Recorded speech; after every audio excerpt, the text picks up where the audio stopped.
Hello students, good morning. मैं सूरज पटले, माध्यमिक शिक्षक, शासकीय उच्चतर माध्यमिक विद्यालय मानेगांव। हम हेलो एल्केन्स बनाने की प्रमुख अभिक्रियाएं आज पढ़ेंगे। इससे पहले हमने पढ़ा था हेलो एल्केन्स बनाने की विधियां। तो हेलो एल्केन्स की प्रमुख अभिक्रियाएं हम देखेंगे। कितने प्रकार की अभिक्रियाएं हम देखेंगे? प्रमुख रूप से तीन प्रकार की अभिक्रियाएं जो है ये देते हैं। पहला देखेंगे हम न्यूक्लियोफिलिक प्रतिस्थापन अभिक्रियाएं। इसको न्यूक्लियोफिलिक सब्स्टिट्यूशन रिएक्शन या SN भी शॉर्ट में कहते हैं। अगला है दूसरी विलोपन अभिक्रिया देखेंगे और तीसरी धातुओं से क्रिया देखेंगे। तो इनको एक एक करके देखते हैं। पहला हम देखेंगे न्यूक्लियोफिलिक प्रतिस्थापन अभिक्रिया। यह अभिक्रिया होती क्या है? सबसे पहले इसको समझने से पहले न्यूक्लियोफाइल क्या होता है इसको जान लें, तब हम न्यूक्लियोफिलिक अभिक्रिया को समझेंगे। ये न्यूक्लियोफाइल जो हैं ये NH2OH CN-, ये क्या है? न्यूक्लियोफाइल हैं। न्यूक्लियोफाइल इनको इसलिए बोलते हैं कि इनके ऊपर एक माइनस चार्ज है, अर्थात इनके पास एक अतिरिक्त इलेक्ट्रॉन है। इनके पास एक अतिरिक्त इलेक्ट्रॉन होने के कारण जो है ये जो दुर्बल प्रतिस्थापी समूह होते हैं उनको आसानी से प्रतिस्थापित कर देते हैं। दुर्बल प्रतिस्थापी समूह हम देखेंगे यहाँ पर हैलोजन भी हो सकता है। दुर्बल प्रतिस्थापी समूह देखते हैं। न्यूक्लियोफिलिक प्रतिस्थापन अभिक्रिया की परिभाषा क्या है? वह अभिक्रिया जिसमें प्रबल न्यूक्लियोफाइल दुर्बल न्यूक्लियोफाइल को प्रतिस्थापित कर देता है न्यूक्लियोफिलिक सब्स्टिट्यूशन रिएक्शन कहलाती है। देखिए, प्रबल न्यूक्लियोफाइल दुर्बल न्यूक्लियोफाइल को प्रतिस्थापित कर देता है। किससे? हेलो एल्केन से। वह अभिक्रिया जिसमें हेलो एल्केन से प्रबल न्यूक्लियोफाइल दुर्बल न्यूक्लियोफाइल को प्रतिस्थापित कर देता है। तो ये क्या है? ये सब प्रबल न्यूक्लियोफाइल है ये, ठीक है ना। न्यूक्लियोफिलिक अभिक्रिया मुख्य रूप से हम दो प्रकार से देखेंगे। ये दो प्रकार की होती है। पहला substitution nucleophilic reaction 1 and substitution nucleophilic reaction 2। इनको हम SN1 और SN2 के नाम से जानते हैं, ठीक है ना। इनको देख लेते हैं। SN1 और SN2 अभिक्रियाएं क्या हैं?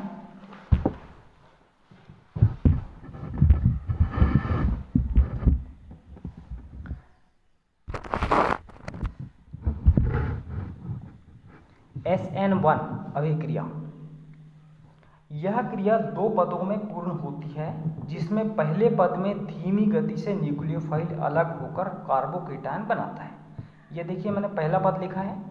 इसमें यह है हेलो एल्केन, जिसको हमने RX के रूप में प्रदर्शित किया है।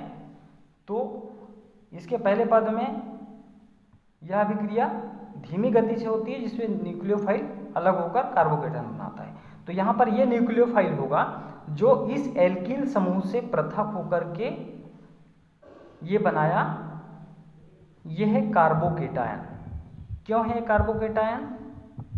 क्योंकि ये एल्किल समूह है, तो जो कार्बन है इसमें उपस्थित है, जो धनावेश के रूप में है, और ये जो हैलोजन है वो माइनस आवेश के रूप में अलग हो गया है। कहने का मतलब यहाँ इनके बीच का जो बंध है वो धीमी गति से टूट जाता है, और ये चूंकि ऋण विद्युतीय प्रकृति का होता है तो इस पर माइनस चार्ज और एल्किल समूह पर प्लस चार्ज, अर्थात ये कार्बोकेटायन इसको हम बोलते हैं R+ को।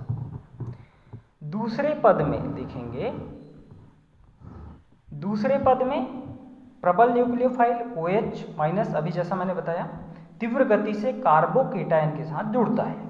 ये कार्बोकेटायन हमने देखा यहाँ से, ये प्रबल न्यूक्लियोफाइल OH जो है वो तीव्र गति से, मतलब ये फास्ट रिएक्शन के रूप में इस एल्किल समूह से जुड़कर क्या बना लेता है? एल्किल हैलाइड से क्या बन गया? यहाँ पर एल्कोहल बन गया है ना, या एल्केनॉल बन गया। तो ये जो है वो न्यूक्लियोफिलिक अभिक्रिया हुई, जिसमें एल्किल हैलाइड से क्या बन गया? एल्कोहल बना। यह अभिक्रिया प्रथम कोटि की होती है। क्यों प्रथम कोटि की होती है? क्योंकि इस अभिक्रिया की जो दर है वो एल्किल हैलाइड, ये एक तरह से अभिकारक का कार्य करेगा यहाँ पर। इस एल्किल हैलाइड के सांद्रण पर निर्भर करता है, इसलिए यह प्रथम कोटि की अभिक्रिया होती है। मतलब इस अभिकारक के एक ही अणु की सांद्रता पर निर्भर करता है इस अभिक्रिया की दर, इसलिए यह प्रथम कोटि की अभिक्रिया होगी। अब हम देखते हैं द्वितीय कोटि की अभिक्रिया अर्थात SN2 अभिक्रिया। SN2 अभिक्रिया में हम क्या देखेंगे कि यह एक पद में पूर्ण होने वाली अभिक्रिया है जिसमें प्रबल न्यूक्लियोफाइल OH माइनस दुर्बल न्यूक्लियोफाइल जैसे हैलोजन के बाईं तरफ से जुड़ता है। यह अभिक्रिया धीमी गति से होती है, यह द्वितीय कोटि की होती है। कैसे होती है देखेंगे। मुख्य बात यहाँ समझने की यह है कि यह अभिक्रिया जो होती है वो कैसी होती है, एक ही पद में पूर्ण होती है, और दूसरी बात क्या है कि यह धीमी गति से होती है। तो इसमें जो न्यूक्लियोफाइल है वो एल्किल हैलाइड के बाईं ओर से कैसे जुड़ता है देखेंगे हम। यहाँ पर अभिक्रिया में देखिए, यह है प्रबल न्यूक्लियोफाइल OH माइनस, ये एल्किल हैलाइड के बाईं ओर से जुड़ता है, और जैसे ही ये जुड़ता है तो यहाँ के बीच का जो बंध है वो दुर्बल होकर के टूटने लगता है। ये एक संक्रमण अवस्था प्राप्त होती है जो अस्थायी अवस्था होती है। यहाँ पर जो है ये आंशिक ऋणावेश के कारण ये प्रबल न्यूक्लियोफाइल है जो एल्किल समूह से जुड़ेगा, और यहाँ पर जो दुर्बल न्यूक्लियोफाइल है वो पृथक होगा। तो ठीक वही उसी तरह से यहाँ पर भी ये दुर्बल न्यूक्लियोफाइल जो हैलोजन है वो पृथक हो गया, और प्रबल न्यूक्लियोफाइल OH जो है वो इस एल्किल समूह के साथ जुड़ गया। ये हो गई SN2 अभिक्रिया, जिसमें हमने क्या देखा परिभाषा कि यह अभिक्रिया एक ही पद में पूर्ण हो रही है, और इसमें जो प्रबल न्यूक्लियोफाइल है वो एल्किल हैलाइड के बाईं ओर से जुड़ता है और दुर्बल न्यूक्लियोफाइल को पृथक कर देता है। तो यह अभिक्रिया द्वितीय कोटि की क्यों होगी, क्योंकि इसमें जो अभिक्रिया की जो दर है वो एल्किल हैलाइड की सांद्रता पर भी निर्भर करता है, और प्रबल न्यूक्लियोफाइल जो है जोड़ने वाला उसकी भी सांद्रता पर निर्भर करता है, इसीलिए यह द्वितीय कोटि की अभिक्रिया होती है। ठीक है ना। अब इनमें अंतर लिखने के लिए आता है, आपको परीक्षा में पूछा जाता है SN1 और SN2 अभिक्रिया में अंतर। तो SN1 अभिक्रिया जैसा कि मैंने बताया, अभी जो समझाया वहीं से पूरे पॉइंट्स निकल करके आ रहे हैं। अंतर के बिंदु इनको आप नोट कर लेंगे, मैं इस PDF फाइल भेज दूंगा, देखिए। फिर भी अभिक्रिया के दूसरे पद में SN1 में क्या होता है, अभिक्रिया के दूसरे पद में जुड़ने वाला न्यूक्लियोफाइल कार्बोकेटायन के किसी भी ओर जुड़ सकता है, यहाँ मिस्टेक हुआ है, जुड़ सकता है। और SN2 में न्यूक्लियोफाइल का आक्रमण निकलने वाले समूह के विपरीत ओर से होता है। दूसरा पॉइंट है अभिक्रिया को दो चरणों में पूर्ण होती है SN1, और ये SN2 अभिक्रिया एक ही चरण में पूर्ण होती है। SN1 अभिक्रिया प्रथम कोटि की है और SN2 अभिक्रिया जो है वो द्वितीय कोटि की है। इस अभिक्रिया में एल्किल समूह की क्रियाशीलता का क्रम यहाँ प्राथमिक एल्कोहल से प्राथमिक एल्किल हैलाइड से तृतीयक एल्किल हैलाइड के बढ़ते क्रम में होता है, और इसमें एल्किल समूह की जो क्रियाशीलता का जो क्रम है वो प्राथमिक एल्किल हैलाइड से तृतीयक एल्किल हैलाइड की ओर घटते क्रम में होता है। यहाँ पर इसको लिखा जाना चाहिए था या नहीं लिख पाए हैं। और इसमें जो पांचों पॉइंट है अंतर का, इसमें रेसिमीकरण होता है, और SN2 अभिक्रिया में अंतिम उत्पाद में समूह का विन्यास पलट जाता है। तो ठीक है, 4 अंक का एक प्रश्न पूछ सकता है, और कौन सा SN1 और SN2 अभिक्रिया में अंतर, और अगले 4 अंक के प्रश्न के रूप में SN1 या न्यूक्लियोफिलिक प्रतिस्थापन अभिक्रिया को समझाइए, इस तरह से पूछ सकता है। अब हम देखेंगे प्रमुख न्यूक्लियोफिलिक अभिक्रियाएं। प्रमुख न्यूक्लियोफिलिक अभिक्रियाएं मतलब जो न्यूक्लियोफाइल वाले जो अभिक्रियाएं हैं, इस तरह से ये न्यूक्लियोफाइल जिन यौगिकों में पाए जाएंगे उनकी अभिक्रिया अब हम किससे देखेंगे, एल्किल हैलाइड से देखेंगे। तो देखो एल्किल हैलाइड के क्षारीय जल अपघटन, इसमें जब एल्किल हैलाइड अर्थात ये एल्किल हैलाइड का नाम क्या है, यहाँ पर एथिल ब्रोमाइड है, इसका किसके साथ प्रतिस्थापन करते हैं, क्षार के साथ। पोटेशियम हाइड्रोक्साइड क्या है, जिसको हम सामान्यतः कास्टिक पोटाश के नाम से जानते हैं, ये है प्रबल क्षार। तो ये हाइड्रोलिसिस मतलब जल की उपस्थिति में इनकी जब क्रिया होती है तो इसको हम कहेंगे कि एल्किल हैलाइड का क्षारीय जल अपघटन हो रहा है। तो इसमें क्या होता है, इसमें जो हैलोजन समूह जो है इसका OH समूह के द्वारा प्रतिस्थापन होता है। मतलब इस हैलोजन समूह का प्रतिस्थापन किसके द्वारा होता है, इस OH समूह के द्वारा होता है। और ये एल्किल हैलाइड से हैलोजन को पृथक करके स्वयं जुड़ जाता है और क्या बनाता है, C2H5OH अर्थात एथिल क्लोराइड, एथिल एल्कोहल। ये OH है ना, एल्कोहल, तो ये क्या है, एथिल एल्कोहल। 2 कार्बन वाला एथिल हो गया और ये एल्कोहल हो गया। फिर ये जो ब्रोमीन है, जो ब्रोमाइड है, वो पोटेशियम के साथ जुड़कर क्या बना लेता है, KBr बना लेता है। उसी तरह से C2H5Br और AgOH की क्रिया में ये जो OH है वो यहाँ से ब्रोमाइड को पृथक कर देता है और क्या बना लेता है, एथिल एल्कोहल बना लेता है। तो ये एल्किल हैलाइड का क्षारीय जल अपघटन हो गया। दूसरी अभिक्रिया देखेंगे हम, विलियमसन संश्लेषण। मतलब विलियमसन संश्लेषण ये जो है, इसमें ईथर का निर्माण होता है। विलियमसन नामक वैज्ञानिक ने इसमें इस विधि से ईथर का निर्माण किया था, इसलिए इस अभिक्रिया का नाम उस वैज्ञानिक के नाम पर है। इसमें एल्कोक्सी समूह द्वारा विस्थापन होता है। एल्कोक्सी समूह मतलब ये एथॉक्सी समूह C2H5O माइनस, यहाँ पर न्यूक्लियोफाइल की तरह कार्य करेगा। कैसे देखते हैं, एथिल क्लोराइड प्लस C2H5ONA, मतलब ये क्या है, सोडियम एथॉक्साइड। हमने लिखा भी है, एल्किल हैलाइड अर्थात एथिल क्लोराइड की क्रिया जब सोडियम एथॉक्साइड से की जाती है तब ईथर बनता है। ये जो इतना भाग है, एथॉक्साइड वाला जो भाग है, ये प्रबल न्यूक्लियोफाइल की तरह कार्य करता है और ये हैलोजन को क्या करता है, यहाँ से प्रतिस्थापित कर देता है और क्या बना लेता है, C2H5O अर्थात इस तरह से क्या बना लेता है, ये एथिल डाईएथिल ईथर है, ये है ना, डाईएथिल ईथर। और ये सोडियम जो है वो अलग हुए क्लोरीन के साथ सोडियम क्लोराइड बना लेता है। तो ये एथॉक्सी ईथर इसका सामान्य नाम है, एथॉक्सी एथेन इसका IUPAC नाम है और इसका सामान्य नाम है डाईएथिल ईथर। यहाँ बीच में ईथर समूह है ना, ठीक है ना। उसके बाद अगली अभिक्रिया हम देखेंगे, एल्कोहली या एल्कोहली केशियन से क्रिया। किसकी, एल्किल हैलाइड की एल्कोहली केशियन से क्रिया। तो जब ये है एल्किल हैलाइड, यहाँ पर हम ले रहे हैं मेथिल आयोडाइड, ये है मेथिल आयोडाइड। यहाँ पर आयोडोमेथेन है एक्चुअल में, IUPAC नाम के रूप में।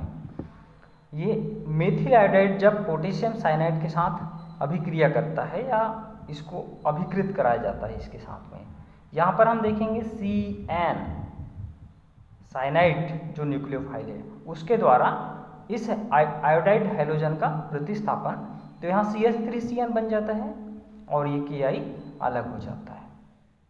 तो यहाँ पर ये हेलोएल्केन्स की अभिक्रियाएं हम देख रहे हैं और अलग अलग उत्पाद यहाँ पर बन रहे हैं। चौथी अभिक्रिया देखेंगे, सिल्वर साइनाइड से क्रिया।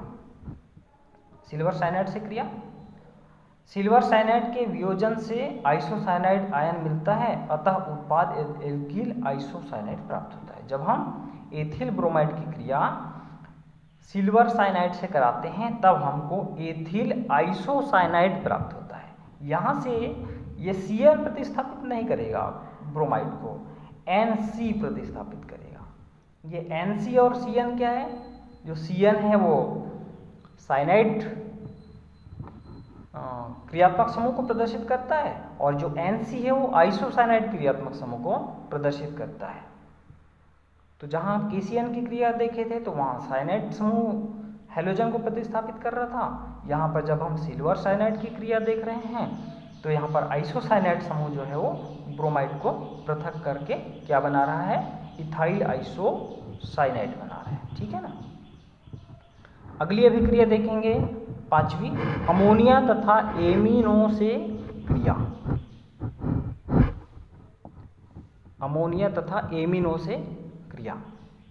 अमोनिया तथा एमीन्स, देखिए बेसिक चीज़ों के बारे में मैंने पहले ही बताया है जब आपको क्रियात्मक समूह तैयार कर लेना है, मैंने बोला था। तो अमोनिया का सूत्र हमको पता होना चाहिए, एमीन समूह पहचानते बनना चाहिए। ठीक है ना। तब हम इनकी क्रिया कराएंगे। किससे करा रहे हैं, हेलोइल्केन से करा रहे हैं। तो देखते हैं, अमोनिया से प्राप्त एमिनो समूह द्वारा हेलोजन समूह के विस्थापन द्वारा प्राथमिक एमीन प्राप्त होता है। जब हम एथिल क्लोराइड की क्रिया अमोनिया से कराते हैं तो इससे जो समूह बनेगा, कौन सा समूह बनेगा, एमिनो समूह NH2-। ये एमिनो समूह जो है वो हेलोजन को प्रतिस्थापित करेगा और इस एथिल के साथ में ये जो एमाइड है वो जुड़ जाएगा। तो ये एमाइड मतलब एमीन है ना, तो ये एमीन समूह जो है जुड़ जाएगा। तो क्या बन जाएगा, एथिल एमीन, और इस एथिल एमीन को प्राथमिक एमीन भी कहते हैं, एथिल एमीन। ये प्राथमिक एमीन क्यों कहलाता है, क्योंकि इसमें जो नाइट्रोजन परमाणु है एमीन का वो एक कार्बन परमाणु से जुड़ा हुआ होता है, इसीलिए ये प्राइमरी एमीन कहलाता है। ठीक है ना। यदि ये नाइट्रोजन परमाणु दो कार्बन परमाणु से सीधे बंध द्वारा जुड़ा होता तो ये द्वितीयक एमीन कहलाता। अब इसे हम यहाँ पर दो कार्बन से नहीं जोड़ सकते। यहाँ पर यदि हम इसको देखें तो इसको हम किस तरह से लिखेंगे, CH3CH2NH2 इस तरह से लिखेंगे। तो यहाँ पर जो नाइट्रोजन है वो एक ही कार्बन परमाणु से बंध द्वारा जुड़ा हुआ है, इसलिए ये प्राथमिक एमीन है। ओके, आगे चलते हैं। एमिनो से क्रिया क्रमशः होगा इसमें, ये एथिल क्लोराइड की क्रिया। अब जो प्राथमिक एमीन बना इसकी क्रिया आगे होती है तो द्वितीयक एमीन प्राप्त होता है। कैसे द्वितीयक एमीन प्राप्त होता है, यहां से जो हाइड्रोजन है वो इस क्लोरीन के साथ जुड़ करके HCl के रूप में अलग हो जाता है, और ये जो एथिल समूह है वो इस नाइट्रोजन के साथ बंध द्वारा जुड़ जाता है। C2H5 पहले से जुड़ा हुआ एक, और दूसरा C2H5 यहाँ से आकर के फिर से नाइट्रोजन से जुड़ गया, तो इस तरह से दर्शा दी इसको। ये क्या बन गया, सेकेंडरी एमीन। क्यों, क्योंकि इसका नाइट्रोजन परमाणु दो कार्बन परमाणुओं से बंध द्वारा जुड़ा हुआ है। अगले स्टेप में हम देखते हैं कि ये एथिल क्लोराइड की क्रिया जब इसी क्रम में बनने वाले उत्पाद से क्रमशः होती है इसमें क्रिया। ठीक है ना। तो ये द्वितीयक एमीन से जब इसकी क्रिया होती है पुनः, तब फिर ये जो एक हाइड्रोजन बचा है नाइट्रोजन के साथ, ये क्लोरीन के साथ पुनः पृथक हो जाता है, और ये एथिल समूह फिर से नाइट्रोजन के साथ ससंयोजक बंध द्वारा जुड़ जाता है। तो ये बना लेता है टर्सरी एमीन, ये टी है, लिखने में अंतर आया है ना, या तृतीयक एमीन बना लेता है। तृतीयक एमीन क्यों बोलेंगे, मैंने बताया इसमें नाइट्रोजन परमाणु तीन कार्बन परमाणुओं के द्वारा बंध द्वारा जुड़ा हुआ है, इसलिए ये क्या हो गया, तृतीयक एमीन। ठीक है। आगे देखते हैं विलोपन अभिक्रिया। पहले प्रकार की अभिक्रिया हमने देखा न्यूक्लियोफिलिक प्रतिस्थापन अभिक्रिया। अब हम दूसरे प्रकार की अभिक्रिया देखेंगे, विलोपन अभिक्रिया। इस अभिक्रिया को जनरली परीक्षा में पूछा जाता है। तो अब हम एक काम करते हैं, इसको अगले पीरियड में देखते हैं। हम अगली क्लास में विलोपन अभिक्रिया पढ़ेंगे। आप लोगों से मैं इच्छा रखता हूं कि जो पहले क्लास में हमने पढ़ चुका है, जो बेसिक चीज़ों को हमने पढ़ा था, खास करके क्रियात्मक समूह पढ़ा था, और जो सजाती श्रेणियाँ एल्केन्स, एल्कीन्स, इनसे कैसे एल्किल समूह बनते हैं, उनको आप एक बार पुनः देखें तो और अच्छे समझ में आएगा। और जब आप इसको विजिट करते हैं या लिंक से देखते हैं यूट्यूब में, तो वहाँ पर सब्सक्राइब कर देंगे तो उसका नोटिफिकेशन आपको प्राप्त हो जाएगा, और जैसे ही वीडियो मैं अपलोड करूँगा तो आपके मोबाइल पर नोटिफिकेशन के रूप में दिखने लगेगा, फिर आप उसको देख सकते हैं। Okay, thank you.